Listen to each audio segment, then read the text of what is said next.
SIP returns நெகட்டிவா இருக்கு. நான் வந்து ஃபண்ட மாத்தட்டுமா? இந்த ஃபண்ட் இன்னும் கீழயே போயிடுச்சுன்னா என்ன ஆகும்? ஐடி செக்டார் ஃபண்ட்ஸ்ல போட்டா என்ன ஆகும்? அது வந்து இனிமேல் ரிவைவே ஆகாதா? இந்த மாரி எக்கச்சக்க கேள்விகள். ஸோ இத தான் இந்த வீடியோல நம்ம பார்க்க போறோம். நான் கணேசன் திரு, உங்கள் mutual fund distributor. So first வந்து ஐடி செக்டார் ஃபண்ட்ஸ அட்ரஸ் பண்ணிரலாம். ஐடி செக்டார் ஃபண்ட்ஸ பொறுத்தவரைக்கும் பார்த்தீங்கன்னா, லாஸ்ட் 30 இயர்ஸ்ல ரொம்ப சூப்பரா போயிட்டு இருந்தது. அண்ட் அப்ஸ் அண்ட் டவுன்ஸ் இருந்தாலும் உடனே ஒரு டவுன் ஆகும். திருப்பி மார்க்கெட் ரிவைவ் ஆகும்போது ஏறிடும். அண்ட் ஒரு வேல்யூவா இதுல இன்வெஸ்ட்மென்ட் பண்ணலாம் அப்படின்னு லாஸ்ட் 1 to 2 இயர்ஸா அப்பப்போ ஒரு பாயிண்ட்ஸ் ப்ரௌனி பாயிண்ட்ஸ் தெரிஞ்சது. அந்த டைம்லைன்ல தான் நிறைய டிஸ்ட்ரிபியூட்டர்ஸ் அண்ட் சில அட்வைசர்ஸ் இது ரெக்கமெண்ட் பண்ணாங்க. அண்ட் நிறைய வேல்யூ இன்வெஸ்டிங் பண்றவங்களும் அது மாதிரி ஸ்டாக்ஸ்ல போட்டுட்டு இருந்தாங்க. But January end of the month பாத்தீங்கன்னா இந்த கிளவுட் ஏஐ வந்து ஏஐ ஏஜென்ட் டூல் வந்துருச்சு. ஏஐ வந்த பிறகு இந்த ஏஐ ஏஜென்ட் டூல் வந்த பிறகு நிறைய பேருக்கு வேலை வாய்ப்பு போகும், நிறைய கம்பெனிஸே காலி ஆயிடும் அப்படின்ற அளவுக்கு ஒரு பயங்கர டூம்ஸ் டேவா பேச ஆரம்பிச்சிட்டாங்க. இஸ் ஏஐ த டூம்ஸ் டே, அதாவது இதுக்கப்புறம் ஐடி கம்பெனிஸே போயிடும், இந்தியாலேயே எல்லாம் காலின்ற அளவுக்கு பேசுனதுனால எல்லா ஸ்டாக்ஸும் பார்த்தீங்கன்னா பயங்கர அடி விழுந்துச்சு. ஐடி ஸ்டாக்ஸ் எல்லாமே டிசிஎஸ், இன்ஃபோசிஸ், விப்ரோ. ஏன்னா இதுதான் வந்து மேஜரா லார்ஜ் கேப்ல இருந்தது. அப்புறம் ஈவன் மல்டி கேப்ல எல்லா பெரிய ஃபண்ட் ஹவுசஸும் இந்த மாதிரி ஒரு top IT companies, mid tier IT கம்பெனிஸ்ல இன்வெஸ்ட்மெண்ட் பண்ணியிருந்தாங்க. அண்ட் ஐடி செக்டார் ஃபண்ட்ஸும் பார்த்தீங்கன்னா 21% கிராஷ் ஆச்சு. ஐடி மியூச்சுவல் ஃபண்ட்ஸ், அதாவது ஆக்டிவ் மியூச்சுவல் ஃபண்ட்ஸ் இல்லை டைரக்ட் மியூச்சுவல் ஃபண்ட்ஸும் பார்த்தீங்கன்னா நிறைய குறைஞ்சது அப்படின்னு சொல்லலாம். இதெல்லாம் ஏன் நடக்குது அப்படின்னு பார்த்தீங்கன்னா, ஒரு எக்ஸாம்பிள் டாடா டிஜிட்டல் இந்தியா ஃபண்ட்னு பார்த்தீங்கன்னா ஒரு 55-57 ரூபாய் வரைக்கும் என்ஏவி போச்சு. அண்ட் ஏஐனால கொஞ்சம் குறைஞ்சது. அண்ட் இப்போ நடந்த இந்த ஏஜென்ட் இஷ்யூஸ்னால, ஐ மீன் வந்த புது டெக்னாலஜி விஷயத்தினால மறுபடியும் 40 ருபீஸ் அண்ட் பிலோ போயிடுச்சு. அண்ட் இப்போ ஈரான் இஸ்ரேல் வந்ததுனால 41-42 இன்னும் கொஞ்சம் குறைஞ்சிருக்கு. இப்போ நிறைய பேரோட போர்ட்ஃபோலியோ நெகட்டிவ் ஆயிடுச்சு. இது என்ன பண்ணலாம் அப்படின்னு கேட்கும்போது, இது வந்து இப்படியே இருக்கணும்னு அவசியம் இல்லை. இன்னொரு பாயிண்ட் என்னன்னா, இன்ஃபோசிஸ் சேர்மனும் சரி அண்ட் நிறைய பேர் வந்து இப்போ அனலைஸ் பண்ணும்போது ஓவர் சோல்டா தான் இருக்காங்க.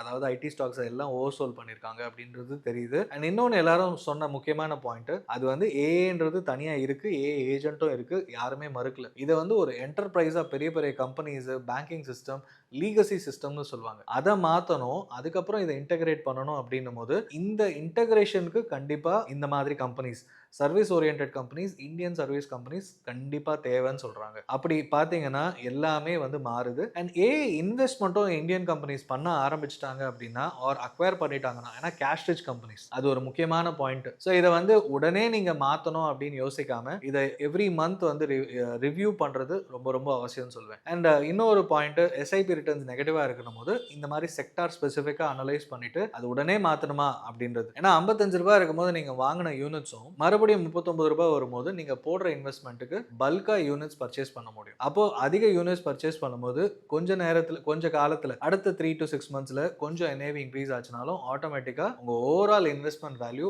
அதிகரிக்கிறதுக்கான வாய்ப்பு இருக்கு. இதுதான் ருபி காஸ்ட் ஆவரேஜிங் சொல்லுவோம். ஸோ பயப்பட வேண்டிய அவசியமே இல்லை. ஏன்னா ஐடி செக்டார் மியூச்சுவல் ஃபண்ட்ஸ்ல வெறும் ஐடி மட்டும் இருக்காது, மிட் டயர் ஐடி கம்பெனிஸ் இருக்கும், அது இல்லாம ஃபின்டெக் கம்பெனிஸ் இருக்கும். எல்லாமே டெக்னாலஜி ஓரியன்டட் ஸ்டாக்ஸ் எதுவா இருந்தாலும் இவங்க போர்ட்ஃபோலியோல வர்றதுக்கான வாய்ப்புகள் 100% இருக்கு. ஸோ நீங்க ஐடி செக்டார்ல போட்டிருக்க நெகட்டிவா இருக்கு, இல்ல ஏதோ ஒரு செக்டார்ல போட்டு நெகட்டிவா இருக்குன்னா பயப்பட வேண்டிய அவசியம் இல்லை. அதுதான் ஃபர்ஸ்ட். அடுத்து பெரிய பெரிய ஸ்கீம்ஸ் பாத்தீங்கன்னா, பெரிய ஃபண்ட் ஹவுசஸ், மோதிலால் ஆஸ்வாலா இருக்கட்டும், அவங்களோட மல்டி கேப், ஈவன் இன்வெஸ்கோட ஃபோக்கஸ் ஃபண்ட் 3 இயர்ஸ் ரிட்டர்ன்ஸ் 20% மேல இருக்கு. பட் லாஸ்ட் 1 இயர் ரிட்டர்ன்ஸ் நெகட்டிவா இருக்கு. அப்ப யாரெல்லாம் 1 இயர் போட்டாங்களோ எனக்கு ஏன் நெகட்டிவா இருக்குன்னு நம்ம கேள்வி கேட்க முடியாது, யாரையும் போய் கொஸ்டின் பண்ண முடியாது. ஏன்னா இருக்கிற மார்க்கெட் சிச்சுவேஷன் நீங்க போட்டது 1 இயர். மல்டி கேப்பா இருக்கட்டும், இல்லைன்னா focus fund, any equity fund குறைஞ்சது 5 வருஷம் இன்வெஸ்ட்மெண்ட் பண்ணாதான் பாசிட்டிவ் ரிட்டர்ன்ஸ் வரும். Positive returns in the sense ஒரு 12, 14 அண்ட் அபவ். இதுதான் ஆவரேஜா நீங்க மனசுல வச்சுக்க வேண்டிய விஷயம். எனக்கு 20% வருது, 18% வருதுன்னா எக்ஸ்ட்ரா. ஒரு 14, 15 அண்ட் அபவ் எது வந்தாலுமே எக்ஸ்ட்ரா தான். ஸோ உங்களோட கால்குலேஷனுக்கு இல்லையே பாஸ்ட் ஒரு 3 இயர்ஸ்ல ஒரு 40% வந்திருக்கு, 30% வந்திருக்குன்னா அதெல்லாம் வந்து கோவிடுக்கு அப்புறம் வந்தது.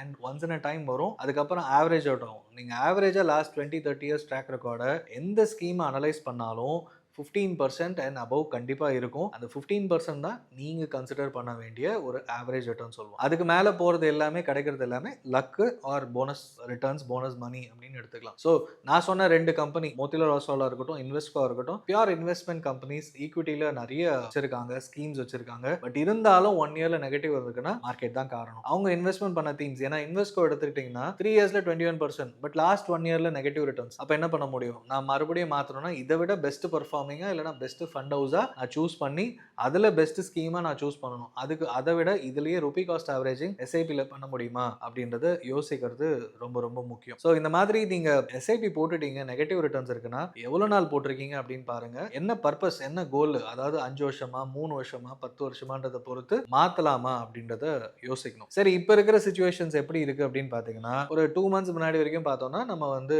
எக்கனாமி டவுனா இருக்கு. செப்டம்பர் 24ல இருந்து மார்க்கெட் கரெக்ஷன் மோட்ல இருந்தது. பாட்டம் அவுட் ஆயிருச்சு அப்படின்னு பேசணும். இப்போ லாஸ்ட் ஒரு 2 வீக்ஸ்ல பாத்தீங்கன்னா ஈரான், யுஎஸ், இஸ்ரேல் இவங்களோட போர் பதட்டம் அதிகமாயிருக்கு. அதுக்கு 1 வீக் முன்னாடி பிப்ரவரி ஃபர்ஸ்ட் வீக்ல பாத்தீங்கன்னா ஏஐ டூல்னால பயங்கர ஐடி செக்டர் அடி வாங்குச்சு. ஸோ இந்த மாதிரி பேக் டு பேக் வந்து புது ஒன்று டெக்னாலஜி ரெவல்யூஷன், அப்படி இல்லைன்னா war kind of situation, macro condition சரியா இல்லாத டைம் லைன்ல நான் எஸ்ஐபியை பாஸ் பண்ணலாமா கேன்சல் பண்ணலாமான்னு கேட்டிங்கன்னா கண்டினியூ பண்றது ரொம்ப ரொம்ப முக்கியம். ஏன்னா ருபி காஸ்ட் ஆவரேஜிங் கிடைக்க போகுது. Rupee cost averaging first point, எஸ்ஐபியை ஸ்டாப் பண்ணாதீங்க, கேன்சலும் பாஸும் பண்ணாதீங்க. ரெண்டாவது பாயிண்ட் வந்து லாங் டேர்ம்ல போடும்போது இந்த மாதிரி அப்ஸ் அண்ட் டவுன்ஸ் வந்துகிட்டே இருக்கும். அது ஏன் கண்டினியூ பண்ணுன்றது லாஸ்டா ஒரு இமேஜ் ஷேர் பண்றேன், அதை பார்த்தீங்கனாலே உங்களுக்கு புரியும். ஸோ லாங் டேர்ம் இன்வெஸ்டிங் தெளிவா எனக்கு வந்து 18 வருஷம் இருக்கு, 10 வருஷம் இருக்கு, 6 வருஷம் இருக்குன்னா எஸ்ஐபியை கண்டினியூ பண்ணுங்க. மூணாவது பாயிண்ட் வந்து ரிவ்யூ பண்ணுங்க. அதாவது ரிவ்யூ பண்ணும்போது அடுத்த 2 இயர்ஸ்க்குள்ள எனக்கு பணம் தேவைப்படுது அப்படின்னா இப்போ என்ன பண்ணலாம், ஸ்ட்ராட்டஜி ஸ்கீம் மாத்தலாமா அப்படின்றத கண்டிப்பா நீங்க ஃபோக்கஸ் பண்ணணும். அண்ட் வித்தின் 1 to 1.5 இயர்ஸ்ல தான் இருக்கு எல்லாமே. நான் ஏதோ ஒன்று பண்ணணும் அப்படின்னு நினைக்கும் போது கண்டிப்பா நீங்க வந்து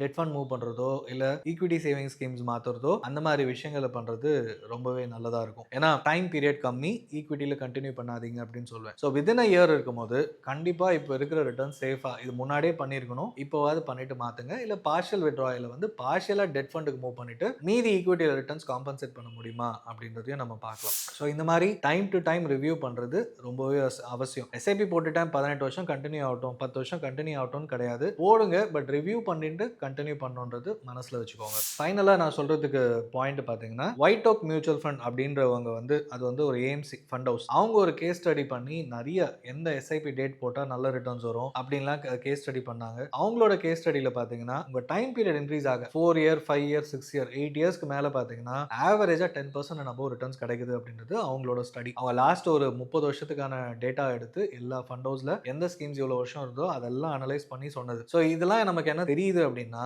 பாஸ்ட் இப்படி இருக்கு, ஃபியூச்சர்லயும் நீங்க கண்டினியூ பண்ணீங்கன்னா பாசிட்டிவா ரிட்டர்ன்ஸ் வர்றது, அட்லீஸ்ட் டபுள் டிஜிட் ரிட்டர்ன்ஸ் வரதுக்கான வாய்ப்புகள் பிரகாசமா இருக்குன்றது தான் தெரியுது. ஸோ ரிவ்யூ பண்ணுங்க, கண்டினியூ பண்ணுங்க. அண்ட் நான் ஒரு இன்சிடென்ட், ஒரு இமேஜ் ஷேர் பண்றேன்னு சொன்னேன். இந்த இமேஜ் பாத்தீங்கன்னா 1999ல இருந்து 2026 இந்த டைம் லைன்ல கிட்டத்தட்ட Y2K ப்ராப்ளம் ஆரம்பிச்சு 2001ல ட்வின் டவர் அட்டாக்ல இருந்து இப்போ உக்ரைன் ரஷ்யா வார், இப்போ யூஎஸ் ஈரான் வார் வரைக்கும் நமக்கு அப்ஸ் அண்ட் டவுன்ஸ் வந்துகிட்டே இருந்தது. பட் இருந்தாலும் நிஃப்டி 50 பாத்தீங்கன்னா 1500 பாயிண்ட்ல இருந்து 26,000 பாயிண்ட் வரைக்கும் வளர்ந்துருக்கு. ஸோ இந்த மாதிரி நீங்க பொறுமையா வெயிட் பண்ணீங்க அப்படின்னா கண்டிப்பா உங்க இன்வெஸ்ட்மெண்ட்ஸும் வளரும். நிஃப்டி 50 இவ்வளவு ரிட்டர்ன்ஸ் கொடுத்துருக்குன்னும் போது செக்டரல் ஃபண்ட்ஸா இருந்தாலும் சரி, multi cap, flexi cap, any kind of large caps எதுவா இருந்தாலும் கண்டிப்பா நல்ல ரிட்டர்ன்ஸ் கொடுக்கறதுக்கான வாய்ப்புகள் தெளிவாகவே தெரியும். ஸோ நீங்க இந்த மாதிரி சுச்சுவேஷன்ல அமைதி காக்கிறது ரொம்ப முக்கியம். ஏன்னா நீங்க எங்க மாறினாலும் அங்க ரிட்டர்ன்ஸ் தருமான்றது நம்ம தெரியாது. ஃபண்ட் ரிவ்யூ பண்ணுங்க, டிஸ்ட்ரிபியூட்டர் அப்ரோச் பண்ணுங்க, உங்க போர்ட்ஃபோலியோ ரிவ்யூ பண்ணணும், இதை பத்தி இன்னும் டீடைலா தெரிஞ்சுக்கணும், ஏதாவது நீங்க போட்ட ஸ்கீம்ஸ் பத்தி அப்படின்னா கீழே என்கொயரி ஃபார்ம் இருக்கு, ஃபில் அப் பண்ணுங்க. நான் உங்களை ரீச் அவுட் பண்றேன், ப்ராப்பரான இன்வெஸ்ட்மெண்ட் கண்டினியூ பண்ணலாம்.